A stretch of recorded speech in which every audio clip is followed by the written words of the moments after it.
So hello everyone, UPSC prelims 2025 के लिए CSAT को कैसे बचाया जाए, सीसेट को कैसे बचाया जाए इस पे बात करेंगे। और कोई मार्स से लाई हुई बातें नहीं है, कोई तूफानी बातें नहीं करेंगे।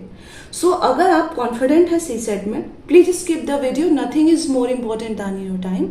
बट हर वो एस्पिरेंट हर वो कैंडिडेट जो सीसेट में अंडर कॉन्फिडेंट है या फिर वो पोस्टपोन करते करते पोस्टपोन ही कर दिया सीसेट को, this video is made for you. आप इसकी स्पीड बढ़ा करके सुन सकते हैं एंड कंडीशन एक ही है, दैट सिर्फ सुनिए नहीं, you have to grab a pen and paper. जिस शिद्दत से आपको यहाँ पे बताया जा रहा है उसी शिद्दत से आपको फॉलो भी करना है। एंड अगेन, आप तो अगर वीडियो की एंड में आप सेटिस्फाई नहीं होते हैं तो comment box is open for your critical remarks. And इस स्ट्रैटेजी को अगर आप फॉलो करते हैं और आपको एग्जाम में बेनिफिट नहीं होता है, then again this video will be open, again I am there for your critical feedback. So on this note और इस कॉन्फिडेंस के साथ स्टार्ट करते हैं और बात यहाँ से शुरू करेंगे कि कहते हैं कि उम्रें लगी कहते हुए कि दो लफ्ज थे और एक बात थी। तो वही एक बात आपको बता रही हूँ, शिद्दत से बता रही हूँ, शिद्दत से फॉलो करना है। सो फर्स्ट एंड फॉरमोस्ट आपको जीएस पेपर 2 सीसेट का जो अप्रोच रखना है वो जीएस पेपर 1 जैसा नहीं है। आपको यहाँ पे मैक्सिमम अटेम्प्ट के पीछे नहीं जाना है, क्योंकि हम पूरे साल सिर्फ जीएस पेपर 1 को सोचते हैं, इसके बारे में सोचने का ही समय नहीं मिलता। तो हम जिसके बारे में सोचते हैं उसके जैसा हो जाते हैं, इसलिए सीसेट से डरते हैं। सो सीसेट में आपको मैक्सिमम अटेम्प्ट के पीछे नहीं जाना है, आपको मैक्सिमम एक्यूरेसी के पीछे जाना है। सो एक नंबर देती हूं मैं आपको, एनीथिंग अराउंड 45, आप 43 भी जा सकते हैं, 48 भी जा सकते हैं, anything in between 45 and 50 is a good attempt. अगर आप कॉन्फिडेंट हैं कि मेरा अटेम्प्ट सही है, आप 42 भी कर सकते हैं, बट आपको 40 से नीचे नहीं जाना है, 50 से ऊपर नहीं जाना है।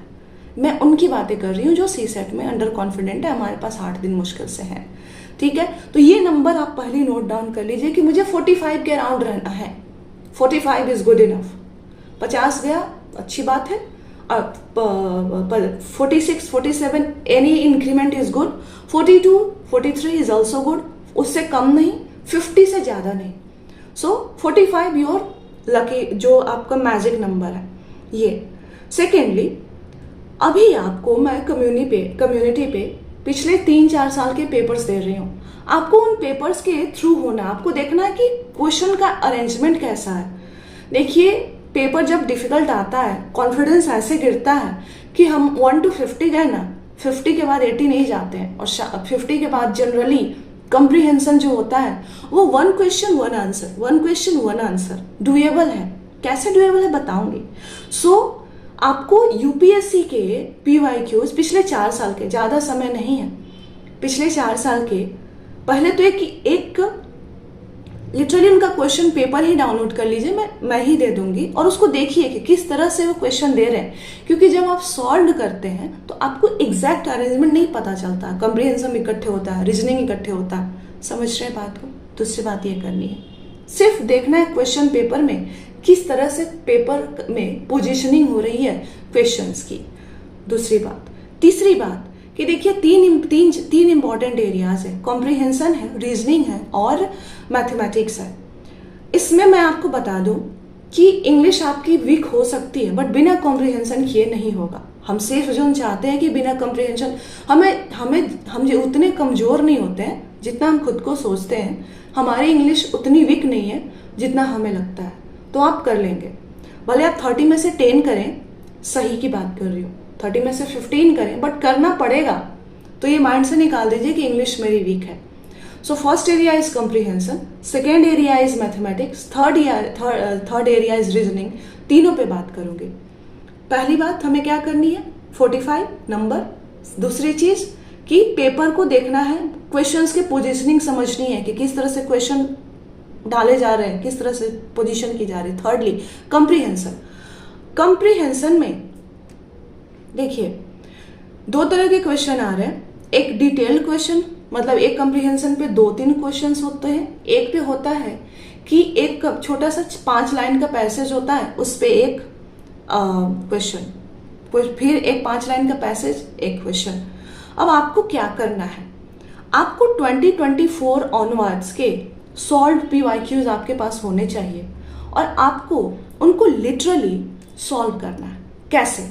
और यही आप एग्जाम हॉल में करेंगे। देखिए, जब आप कंप्रीहेंशन आपको सामने दिया जाए, आप पहले पैसेज मत नहीं पढ़ेंगे। आज के बाद, अभी के बाद फर्स्ट इंस्टांस में आप पैसेज नहीं पढ़ेंगे, आप क्वेश्चन स्टेटमेंट पढ़ेंगे कि क्वेश्चन एग्जैक्टली क्या पूछ रहा है, क्वेश्चन एग्जैक्टली क्या पूछ रहा है, और उसके ऑप्शंस पढ़ेंगे। आपको आइडिया लग जाएगा, एक ब्रॉड आइडिया लग जाएगा कि ये पैसेज किस बारे में है। और आप जब क्वेश्चन हिट कर देंगे तो आपका माइंड उसी डायरेक्शन में उस पैसेज को पढ़ेगा। समझ पा रहे हैं आप मेरी बात? अगर आपने क्वेश्चन, अगर मैं आपको एक कहानी सुनाने से पहले बोल दूं कि इस कहानी में मुझे ये पूछना है, इस कहानी को सुनो और इसके बाद मैं आपसे ये क्वेश्चन पूछूंगी, तो आपका माइंड ना पूरे कहानी के दौरान उसी क्वेश्चन के आंसर को ढूंढने में लगा रहेगा। तो इसलिए आप इजीली पहुंचेंगे आंसर तक। सो अभी से, आज के बाद, सबसे पहले आप पूरा पैसेज नहीं पढ़ेंगे। आप देखेंगे ओके, ये पैसेज का क्वेश्चन है, you will go to the question statement, question पढ़ेंगे, ऑप्शन पढ़ेंगे, जो की लगा उसको हाईलाइट कर देंगे। अगर नहीं समझ में आया, दोबारा क्वेश्चन पढ़ेंगे, ऑप्शंस पढ़ेंगे। आपके माइंड को एक डायरेक्शन मिल गया कि अब इस डायरेक्शन में ऊपर जो स्टोरी दी हुई है उसको पढ़ना है। और ये सारे पैसेजेस के साथ करेंगे, चाहे एक पैसेज पे मल्टीपल क्वेश्चन हो या एक पैसेज पे सिंगल क्वेश्चन हो। This is the first thing. अब इसको करना कैसे है? आप सॉल्व PYQ उठाइए। मान लीजिए उठाया आपने, क्वेश्चन नंबर 1 दिखा पैसेज, आपके पास उसका आंसर होगा। आप आंसर को अपने जिस भी हाथ जो आप लिखते हैं नहीं है उसका यूज करके दबा दीजिए और क्वेश्चन पढ़ा, समझ में आ गया कि क्या ढूंढना है पैसेज में गए, ढूंढिए, वापस आइए। आपने एक आंसर माइंड में फ्रेम किया, मान लीजिए आपने C आंसर फ्रेम किया। अब आपको मिल रहा है कि अरे ये तो गलत हो गया, आंसर क्या? आंसर देखा A है, आपने देखा A है। अब दुखी नहीं होना है, अब खुशी की बात है। अब आपको आपने एक थॉट प्रोसेस डेवलप किया होगा जिसकी वजह से आप C पर पहुंचे, ऑप्शन C पे पहुंचे। बट आपने देखा कि A आंसर है, यानी कुछ थॉट प्रोसेस है, अगर मैं उसको पकड़ लूं तो मैं A पे पहुंच सकता हूं। तो आपको रिवर्स इंजीनियरिंग करनी है, आपको आंसर से थॉट पैटर्न पकड़ना है। यकीन मानिए, this has help me in the last days of exam, जब 7 दिन पहले मार्क्स आते थे, और ये आपको भी हेल्प करेगा अगर आप शिद्दत से करते हैं तो आपको यहाँ पर रिवर्स इंजीनियरिंग करनी है। सबसे पहले क्वेश्चन पढ़ा, ऑप्शंस पढ़े, दिमाग को समझ में आ गया कि मुझे एग्जैक्टली क्या ढूंढना है। पैसेज पढ़ा और कोशिश करेंगे कि पैसेज के अगर मल्टीपल पैराग्राफ है तो उसमें कुछ कीवर्ड्स हाईलाइट कर दें। जब आप इस तरह से रिवर्स इंजीनियरिंग करेंगे ना, तो जो एग्जैक्ट वर्ड्स आपके ऑप्शंस में है वो आप वहां पे पैराग्राफ में ढूंढने लगेंगे और उनको हाईलाइट करने लगेंगे और थोड़ा एसेंस बनाने लगेंगे। तो ये अगले 7 दिन में, अभी शायद आज डिफिकल्ट होगा, कल होगा, लेकिन परसों तरसों से माइंड को आसानी होगा इसको समझने में। यही कीजिए, यकीन मानिए, कुछ डिफिकल्ट नहीं है। अब आइए, जो डायरेक्टिव वर्ड्स आते हैं, what is the most practical message, what is the most rational message, what is the central idea, what is the assumption, crux। देखने में सेम लगता है कि प्रैक्टिकल मैसेज भी सेम होना चाहिए, रेशनल भी सेम होना चाहिए, क्रक्स क्या है। हम क्या करेंगे, हमें लगता है ठीक है, हम फिर देखेंगे ओके एक पैसेज है, मोस्ट प्रैक्टिकल मैसेज, हमने सॉल्यूशन को बंद कर दिया, हमने पढ़ा क्वेश्चन स्टेटमेंट, ऑप्शंस, हमने पढ़ा पैसेज, स्टोरी से हमें जो समझ में आई, हम गए मोस्ट प्रैक्टिकल मैसेज पे, बट हमारा आंसर यूपीएससी के आंसर से नहीं मिला। तो हम अब डरेंगे नहीं। अब हम देखेंगे कि अगर प्रैक्टिकल मैसेज पूछ रहा है तो क्या थॉट प्रोसेस है कि मैं सही आंसर पे पहुंच सकता हूं। अगर मैं किस तरह से सोचूं, वो सोचना सीख लूं, तो मैं सही आंसर पे पहुंच सकता हूँ। तो ये आपको करना है। इनिशियली बहुत कंफ्यूजिंग होगा, इनिशियली डर भी लगेगा, बट 2-3 दिन में आपके माइंड को सोचना आ जाएगा। यहां तक क्लियर है? कंप्रीहेंशन के लिए यही करना है। 3 बातें बताई, 45 मैजिक नंबर। दूसरी बात कि 4 साल का पेपर को सिर्फ देखना है, ओरिजिनल पेपर को, कि क्वेश्चंस की पोजीशनिंग कैसी हो रही है 1 to 80, बस देखना, वहां पे सॉल्व नहीं करना। सॉल्व हम करेंगे PYQ से। कंप्रीहेंशन को रिवर्स इंजीनियरिंग करनी है, क्वेश्चन स्टेटमेंट, ऑप्शंस, देन हम पैसेज पढ़ेंगे और उसके बाद आंसर देखेंगे और फिर सोचेंगे कि हम किस तरह से सोचते हैं तो सही आंसर पे पहुंचते हैं। ये आप कंप्रीहेंशन के लिए करेंगे। अब देखिए, अब हम आते हैं रीजनिंग पे। देखिए, हमें क्योंकि सीसेट में सारे क्वेश्चन नहीं करने हैं, 45 के आसपास करना है, तो हमें चुन चुन के करना है। कहते हैं ना, चुन चुन के बदला लूंगा कैसे रोकोगे। तो क्वेश्चंस हमें ढूंढने हैं और इसीलिए आपको कहा जा रहा है कि कम करना है क्वेश्चंस। आपको लगातार 5 क्वेश्चन डिफिकल्ट मिल जाएंगे, लेकिन उसके बाद देखिए, आप जब देखेंगे क्वेश्चन, आपको लगेगा कि क्लॉक जो है, हर साल एक क्वेश्चन आ रहा है। पिछले साल 2024 में मेरे पास सेट ए है, मैंने डाउनलोड किया है। सो क्लॉक में आप देखेंगे क्वेश्चन हर साल आ रहा है। पिछले साल question number 37 and question number 40 of clock set a clock से है। इसके लिए आपको क्या करना है, आप वो क्वेश्चन पे गए, आपने देखा, या तो वो वहां पे सॉल्यूशन में ही उसका ट्रिक बता दिया होगा, नहीं समझ में आया, यूट्यूब से क्लॉक का एक वीडियो उठा लीजिए, 20 मिनट का होगा, बना दिया, कर लिया, क्लॉक के सारे चीजों कर लिया। उसके बाद वो 20 मिनट आपके 2 क्वेश्चन सॉर्टेड कर देगा। 2 क्वेश्चन मतलब 5 नंबर। हमें कितना जाना है? 66.66, राइट? सो ये करना है आप। सिमिलरली कैलेंडर अगर आप देखें, मैंने नोट डाउन किया हुआ कैलेंडर देखें, हर साल एक क्वेश्चन आ रहा है।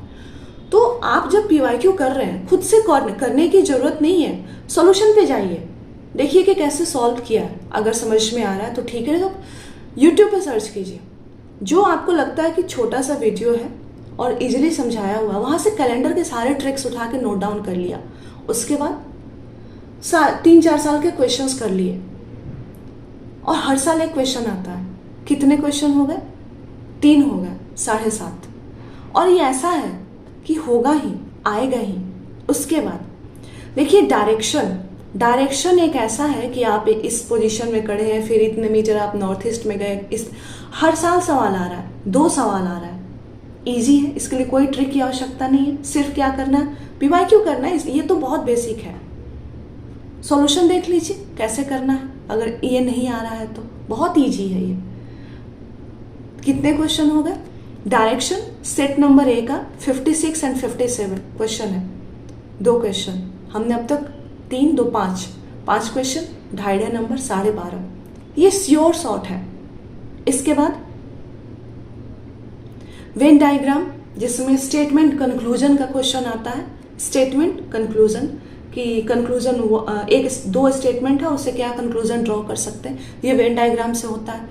हमको नहीं आता है, माना, हम PYQ सॉल्व देखेंगे कि सॉल्यूशन किस तरह से किया, नहीं समझ में आ रहा है, हम अगेन यूट्यूब का सहारा लेंगे, वेन डायग्राम के 20 मिनट का वीडियो उठाएंगे, 10-10 मिनट के 2 वीडियोज उठाएंगे, और वो जो बता रहे हैं, जिस तरह से बता रहे हैं, बिना अपना दिमाग लगाए, हम अपने आप को बोलते हैं ना सबमिशन, कि ये ही होगा, और उस तरह से हम अपने PYQs प्रैक्टिस कर लेंगे। देखिए, मैं इन्हें इस तरह करके एग्जाम निकाला है और इसलिए आपको बता रही हूँ। उसके बाद रीजनिंग में कोडिंग और सीरीज। अब इसके लिए आपको कोई रीजनिंग का पेपर नहीं उठाना है। देखिए, कोडिंग में भी ना वो एक पैटर्न है, वही हमेशा पूछते हैं, बस उसमें कुछ चेंजेस करते हैं। आपको उन्हीं के क्वेश्चन बनाने, सॉल्व्ड, जब आप उनके क्वेश्चन बनाएंगे सॉल्व, आपका दिमाग उस तरह से चलने लगेगा और एग्जाम हॉल में उसी तरह का क्वेश्चन बार बार आ रहा है, तो आपको ये नहीं सोचना होगा कि कैसे करना है, एग्जैक्टली आपको पता है कि क्या करना है, आपने कर दिया। सीरीज के क्वेश्चन आपको उन्हीं को बनाना है। देखिए, क्वेश्चन नंबर 2024 के सेट ए का क्वेश्चन नंबर 77 to 80 ये आपका कोडिंग और सीरीज से 75 भी, यानी 74 5 क्वेश्चन है जो कोडिंग और सीरीज से है। आपको सिर्फ यूपीएससी के क्वेश्चंस सॉल्यूशन देख के, आपको खुद से नहीं करना, सॉल्यूशन देख के करना है, इसलिए सॉल्व पीवाईक्यू की बात करती हूँ। क्वेश्चन देखिए कि किस तरह से सॉल्व किया गया, एग्जैक्ट क्या रीजनिंग लगी है इसमें, हम क्यों अपना टाइम वेस्ट करें। और लग रहा है कि नहीं मैं और करना चाहता हूँ तो कहीं से उठा लीजिए 5 क्वेश्चन और कर लीजिए, बट इनके क्वेश्चन करिए क्योंकि ये एक ही तरह के मोटा मोटी कोडिंग पूछते हैं, एक ही तरह का सीरीज है, ए बी ऐसा करके बीच में जगह दे देंगे, हर साल आता है। तो इन्हीं का क्वेश्चन और इन्हीं का सॉल्यूशन करना है हमें। क्वेश्चन नंबर 24 पैटर्न पूछा है कि क्या पैटर्न है, एक पैटर्न पूछते हैं, ये 2024 का सेट ए है, कर जाइए। इन्हीं के क्वेश्चन को सॉल्व करना है और ये सॉल्यूशन ना जितने साल का हम कर सकते हैं, हमें सीखना है, हमें कुछ तो करना नहीं है, हम पीछे चलते जाएंगे। 2-3 साल के पेपर्स का पीडीएफ आपको सिर्फ ऑथेंटिक जो पेपर जिस तरह से आया है वो देखना है पोजिशनिंग के लिए। सॉल्यूशन प्रैक्टिस सॉल्व पीवाईक्यू से ही करेंगे। ये हो गया। यस, तो यहां से ही देख लीजिए हमने लगभग 10-12 क्वेश्चन ऐसे, हम 12 से 15 क्वेश्चन हमने ऐसे डिस्कस किए जो डुएबल हैं, रीजनिंग के, इजी है। तो हमें आपको जब बताया जाता है कि 45 के अराउंड रहना है तो इसलिए बताया जाता है कि आप जो बचा हुआ टाइम है आप इजी क्वेश्चंस को पिक करने के लिए भी दें। देखिए इस एग्ज़ाम को, जिस चीज़ को आप पाने की कोशिश कर रहे हैं उससे जब आप डरेंगे तो उसको जानेंगे नहीं, और डरेंगे तो पीवाईक्यू देखेंगे नहीं, और पीवाईक्यू देखेंगे नहीं, जानेंगे नहीं, और जानेंगे नहीं तो होगा नहीं। पूरी दुनिया दौड़ लीजिए, आपको जब तक पीवाईक्यू पे वापस दौड़ के नहीं आएंगे, कितने भी अटेम्प्ट लगा लीजिए, मुश्किल है, नहीं होगा। ये मैं अपने पर्सनल एक्सपीरियंस से कह रही हूँ। सो ये आपको रीजनिंग के लिए करना है। समराइज कर देती हूँ। सीसेट के लिए फर्स्ट मैजिक नंबर 45 के अराउंड, सेकेंड हमारा कि पिछले 3 साल के क्वेश्चन पेपर का पीडीएफ देखेंगे, यूपीएससी किस तरह से पोजीशनिंग कर रही है, सॉल्व नहीं करना है। सॉल्व कहाँ से करेंगे? पीवाईक्यू से। थर्डली कॉम्प्रिहेंशन करना पड़ेगा, इसके लिए क्या करना है? रिवर्स इंजीनियरिंग करनी है। पहले क्वेश्चन पढ़ना, ऑप्शंस देखने, माइंड को एक डायरेक्शन दे दिया कि अब इस स्टोरी से आपको माइंड वही चीज खोजेगा एग्जैक्टली। रीजनिंग इजी एरिया को टारगेट करनी है, जैसे बता दिया आपको 6-7, यहाँ से आपको 12-14 सवाल हर साल आ रहे हैं, और 12-14 मतलब 30 नंबर, यही क्यों हो गए, हमें 45 ही लाने हैं, और ये रियाज रीजनिंग गलत नहीं होता है। लास्टली अब हम आएंगे मैथ्स पे। अब मैथ्स में मैं आपको बहुत तूफानी नहीं बताने वाली हूँ, एवरेज। क्वेश्चन नंबर 36 सेट ए नहीं आ रहा है, नहीं बन रहा है, सॉल्यूशन देखिए, और जितने पिछले साल के क्वेश्चंस हैं उसको बना जाइए। आप सबके अंदर बेसिक मैथमेटिक्स है, बस आपने जरूरत से ज़्यादा अपने अंदर डर बिठा लिया है। एवरेज करेंगे, यहाँ से हर साल सवाल आ रहा है, कभी 1 आता है, कभी 2 आता है, बट आता है, एवरेज आता है। सबसे ज़्यादा जो प्रिय है यूपीएससी को वो परसेंटेज एंड नंबर सिस्टम है, और नंबर सिस्टम में भी डिविजिबिलिटी पे बहुत इम्फेसिस है। तो हम सबसे ज़्यादा क्या करेंगे? डिविजिबल। तो क्या हम बैठ के थ्योरी पढ़ने जाएंगे? सॉल्यूशन देखेंगे कि डिविजिबिलिटी का सवाल आ रहा है तो एग्जैक्टली ट्रिक क्या है, वहाँ पे ट्रिक दिया होगा, उसको याद कर लेंगे। और उसके बियॉन्ड अगर देखना है तो फिर अगर कोई किताब है तो वहाँ से सिर्फ 5 मिनट देकर के डिविजिबिलिटी का ट्रिक निकालिए, 2 क्वेश्चन के निकलते बने हुए याद रखना है। अगेन नंबर सिस्टम में ही क्वेश्चन नंबर 54 आपका डिविजिबिलिटी से आया है 2024 सेट ए में। क्वेश्चन नंबर 15 आपका क्वेश्चन नंबर डिविजिबिलिटी का है, एंड क्वेश्चन नंबर 9 ये आपके I think in last integer यानी मल्टीप्लिकेशन का है।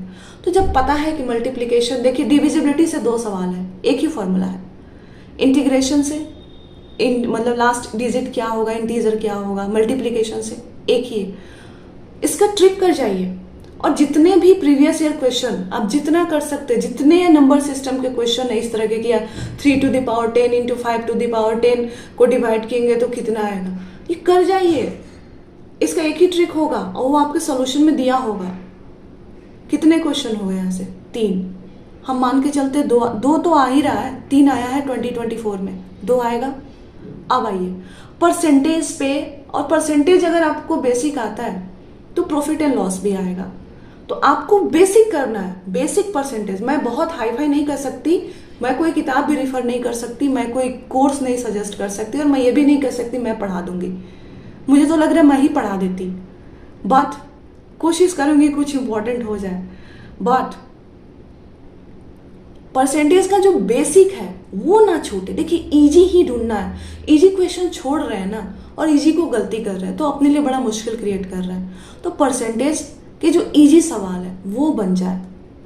अगर बेसिक परसेंटेज का क्लियर नहीं है, आधा 10-15-20 मिनट दीजिए परसेंटेज की। हाँ, बेस जो होता है वो किस पे कैलकुलेट होता है, और यही है। चलिए परसेंटेज से हर साल, और प्रॉफिट लॉस परसेंटेज का ही बेटा है, तो 5 से 7 सवाल आ रहे हैं, आप 2 बना लें। आपको बस एग्जाम क्वालिफाई करना है। और जो भी है ट्रिक देखिए भी कि यहाँ पे क्या यूज हुआ है पीवाईक्यू में। और जो एडवांस होता है ना, जो कि एकदम थ्योरेटिकल पूछते हैं नंबर सिस्टम से, अगर लग रहा है कि सेम हर साल रिपीट हो रहा है तो उसके पीछे का रीजनिंग देख लीजिए, और वहीं जाकर वहां पे सोचना है और उस तरह से अटेम्प्ट करना है। नहीं तो थ्योरी पढ़ने नहीं बैठना है। अगेन टाइम एंड वर्क, चौथा टॉपिक जो है टाइम एंड वर्क, कि इतना काम इतने समय में हो सकता है, वो इतने में हो सकता है, तो ओवरऑल कितने में होगा। इसी से आपका पाइप्स एंड सिस्टर्न्स, ये भी हर साल आ रहा है। इस बार 2 क्वेश्चन आए हैं टाइम एंड वर्क से 2024 में। सेट ए 2024 क्वेश्चन नंबर 7, क्वेश्चन नंबर 8, एक ही कंसेप्ट है, 2 क्वेश्चन है। ये सब अगर छूट रहा है ना, और हम किसी बड़े चीज के लिए डर रहे हैं कि अरे 10 क्वेश्चन जो है, 15 क्वेश्चन, अरे 20 क्वेश्चन जो है बहुत ही आउट ऑफ द वर्ल्ड आ रहा है, मार्क्स से ला दे रहा है। 60 तो हमारा बन रहा है, और 60 थोड़ा ठीक ठाक है, उसमें से हमको 45 ही करना है, और 45 सही भी नहीं करना है, 45 अटेम्प्ट करने हैं, और 45 सही करके आ जाते हैं तो वारे नहीं आ रहे। तो देखिए अगेन लास्ट में समराइज कर देती हूँ। मैजिक नंबर, पिछले 3 साल के papers, just to see the positioning, practice यहाँ से नहीं करनी है, प्रैक्टिस सॉल्व पीवाईक्यू से करनी है। थर्डली कंप्रीहेंशन करना पड़ेगा, there is no other option. Comprehension के लिए रिवर्स इंजीनियरिंग लगाएंगे, यानी क्वेश्चन हम पहले क्वेश्चन स्टेटमेंट पढ़ेंगे, ऑप्शंस देंगे, नहीं समझ में आया दोबारा क्वेश्चन स्टेटमेंट ऑप्शंस पढ़ेंगे, माइंड को डायरेक्शन मिल गया कि इस पूरे स्टोरी जो पढ़ने जा रहे हो उसमें एग्जैक्टली तुमको क्या निकालना है, और उस तरह से हमें कंप्रीहेंशन के सॉल्यूशन को देखना है। नहीं पहुंचे आंसर तक तो अब सही आंसर देखना है, और ये सोचना है कि क्या मैं सोचता तो सही आंसर पे पहुंच जाता। 2 दिन डिफिकल्ट होगा, तीसरे चौथे दिन से आप सही आंसर पे पहुंचने लगेंगे। उसके बाद रीजनिंग में direction, Venn diagram, coding, series, pattern, calendar, PYQ से सॉल्व करना है, सॉल्यूशन देख के प्रैक्टिस करना है। नहीं हो रहा है वेन डायग्राम के लिए यूट्यूब का वीडियो देख लीजिए एक, और बिल्कुल जो बता रहा है बिना अपना दिमाग लगाए रट जाइए। मैथमेटिक्स के important areas, average, time and work, percentage, number system, इसमें भी डिविजिबिलिटी एंड मल्टीप्लीकेशन में लास्ट में इंटीजर पूछते हैं। सॉल्यूशन देखना है, सॉल्यूशन से ही प्रैक्टिस करनी है। कुछ भी डिफिकल्ट होता है, यूट्यूब का एक वीडियो 10-15 मिनट का, यही आपको करना है। 26 मिनट हो गए, पता नहीं आगे के 1-2 30 सेकेंड्स के कट होंगे। ऑनेस्टली जो भी था मेरे पास, जो मैं बातों में बता सकती थी वन साइडेड कन्वर्सेशन में, वो मैंने आपको कन्वे कर दिया है। अगर आपने यहाँ तक सुना है तो मैं आपसे एक ही रिक्वेस्ट करूँगी, बहुत फॉलो किया ना, बहुत कुछ किया, इसको फॉलो करके देखिए, सीसेट नहीं रुकेगा, I promise. Thank you very much.